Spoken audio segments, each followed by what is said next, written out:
Jim was sick, had cancer. What was that day like? How did you find out? Let's cast my mind back. That was sort of interesting because that's right. So the lump in his back, they just, we'll take it out, and we didn't expect it to be cancerous. We just thought it would be some, benign lump and we'd be done with it.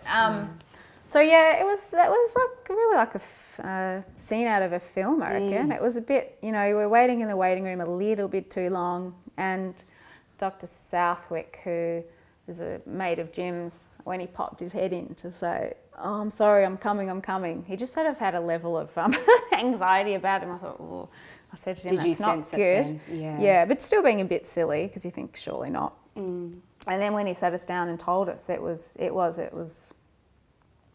even going back thinking about it, was just shock. And I don't remember a lot of it. And then we went and had a cup of tea just sort of around the corner to absorb the information. I think we just sat there with tears, and then off we galloped to the reach ball, which is horrendous. In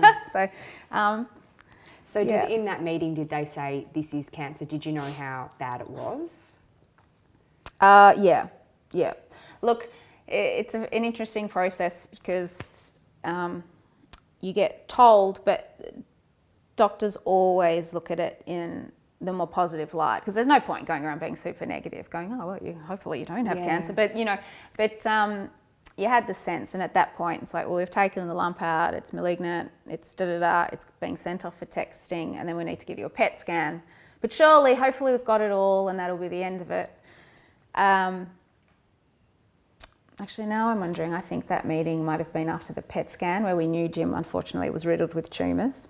So that was probably the second.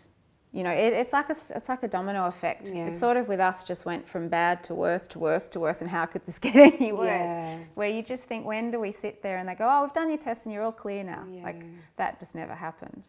It is like a movie moment, isn't it though? Mum, on Boxing Day this year, we found out Mum had cancer. She had bowel cancer a couple of years ago, and then it has travelled to her lung and her liver. And that moment that she saw me, and she's in her last round of chemo now, and we do think we're on way to cure, so yes, touch wood. Yeah. But that moment when she told me, because Mum is my person, she's so much of my world, and that time that I vividly remember, I even remember her shoes, I remember where we were sitting, everything about it, and going, what's happening? And I nearly passed out, and after I remember going, that was like a fucking movie. Like, this can't be reality. And almost now, because we're coming to the end of it, I'm still like, I can't breathe yet. Like, I just want to breathe, You just can't breathe. No, it is, I think, simple expression, it's like someone pulls a rug out from underneath your world, and it's like your Dorothy, isn't it? Up in that, in the cyclone, in that hut, just spinning around. Yeah. And the witch is on the outside of the window going, you've got cancer. It's like, Yeah, it is. It's bizarre. Really bizarre. Jim never, like, there would be times where we'd go, Jim's not, Sam, my boyfriend, who was mates with Jim, would come home and say, I think that's the last time I'm going to see Jim. And then another year would pass, that 3 years, it always felt like, I don't know, and maybe it was different to you guys, but to us, there was still so much hope. We thought he was going to get through it, because you'd always hear, if anyone can do this, Jim Stynes can do it. Was it like that inside, behind closed doors? For Jim it was, and that was really important for him, staying alive for that 3 years. And he never, ever, ever conceded that he was going to die. Even he died without ever conceding, really? I will die. Yeah. He didn't want to talk about it. And so hence he didn't make any really plans for dying. So that's, but that's okay. So he looked at it in his own way, and I actually felt quite stressed closer to the end of Jim's life, because I knew he was, in the end, that it was definitely the end.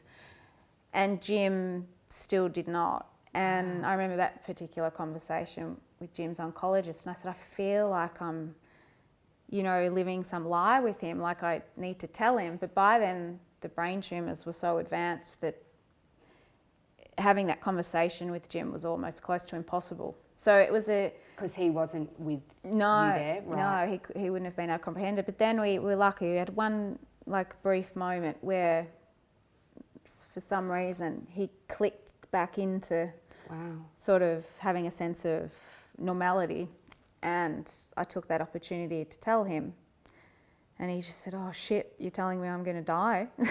I'm like, you know, yes, you know, and he just, you know, a tear rolled down his cheek, and he just said, "Okay, I don't want to talk about it anymore," and you know, and then we just, you know, it's like he clicked back, and then so he never, you know, there was no what's that fabulous film, that Irish that Irish guy that dies, postcards from, what's that, P.S. I love you. Yeah, there was none of that.